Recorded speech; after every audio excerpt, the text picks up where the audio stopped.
राज्याच्या सत्तेतील 2 मित्रपक्ष सोलापुरात मात्र कट्टर दुश्मन झाले. महापालिकेवर तसेच आपल्या प्रभागात आपलाच वट्ट असल्याचा दाखवण्याचा चंग त्यांनी बांधला होता. मतदानाच्या आदल्या दिवशी आरोप प्रत्यारोपांच्या जोरदार फैरी झाडल्या गेल्या. अरेतुरेच्या गोष्टी घडू लागल्या. पालकमंत्र्यांच्या वक्तव्यानंतर दोस्ती दुश्मनीत बदलली गेली. मतदानाच्या आदल्या रात्री साम दाम दंड भेद वापरण्याचा प्रयत्न केला गेला. मात्र अशा तुफानी वादळातही एकनाथ शिंदे यांचा कट्टर मावळा अमोल बापू शिंदे यांनी आपला गड कायम राखला. त्यामुळे या सोशल मीडियावर टायगर अभी जिंदा है अशा आशयाचे पोस्टर्स व्हायरल होऊ लागले. दरम्यान सोलापूर महानगरपालिका निवडणुकीच्या रिंगणात भाजप विरुद्ध शिवसेना हाच सामना पाहावयास मिळाला. विरोधी पक्ष केवळ नावालाच होते.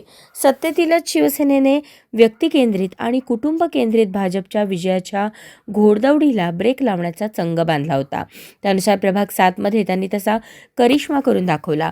धनुष्यातील बाणाने कमळाच्या देठाचा वेध घेतल्याची चर्चा प्रभागात रंगू लागली. 3 बाण 1 कमळ आल्याने जातीचे समीकरण समोर आले. येथे भाजपने निष्ठावंतांना डावलल्याने नाराजीचा सूर कायम होता. मात्र नेत्यांची बैठक घेऊन त्यांची बोळवण केली. मात्र निवडणुकीत जिंकण्यासाठी वाटेल ते करण्याच्या मनस्थितीत उतरलेल्या कार्यकर्त्यांनी रात्र जागून काढली. मानसिक शारीरिक त्रास सहन केला. त्याचे फळ बापूंच्या विजयी रूपात त्यांना मिळालेले दिसत आहेत. शहरातून जंगी मिरवणूक रॅली काढत फटाक्यांची आतिषबाजी करत गुलाल उधळला. बापूंना त्यांच्या कार्यकर्त्यांनी डोक्यावर उचलून घेतले. त्यांच्या राहत्या घरासमोर एकच विजय जल्लोष झाला. स्वर्गीय बाळासाहेब अण्णा शिंदे आणि स्वर्गीय शिवाजी महाराज पिसे या दोघांचे पोस्टर लावून त्यांचे आशीर्वाद घेतले. यावेळी सारे वातावरण भावनिक आणि उत्साहपूर्ण झाले होते.